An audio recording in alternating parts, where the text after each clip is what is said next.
Good afternoon, everyone, and happy Friday. My name is Stephanie Searles, and on today's agenda, we're going to compare and contrast the early theories to that of the 1960s and 70s. Similar to the structure that we had last week, we will be reviewing the similarities, the differences, and then why it matters.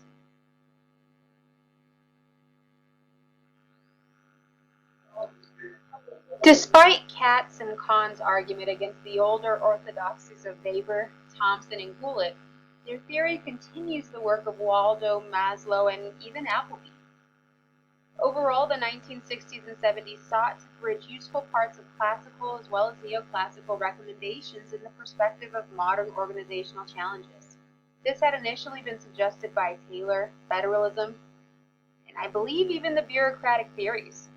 Additionally, just as proposed in federalism, the 1960s and 70s theorists supported decentralization of public administration functions.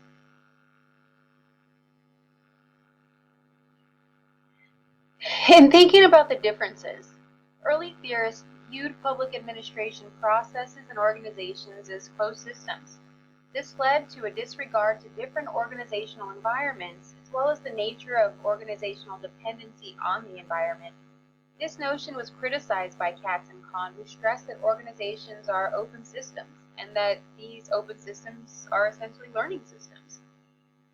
Systems theories are focused on relationships that are both internal and external to an organization, the organizational structure, as well as their interdependence.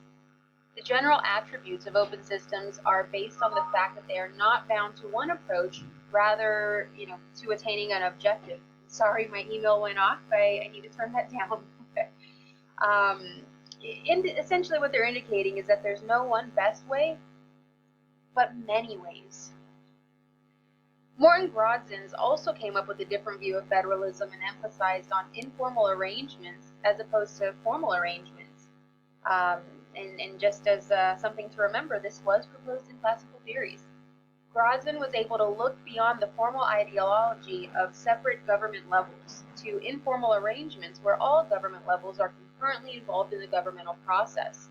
He also indicated that it was often challenging for ordinary citizens to determine the level of government that is responsible for a given function, as well as where they can voice their concerns or advocate for a desirable change.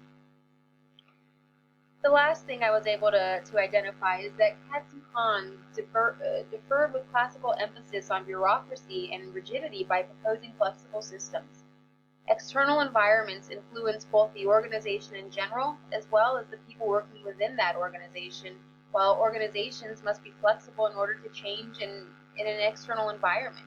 And as earlier stated, open systems are learning systems that are open to error variances that are created by external forces.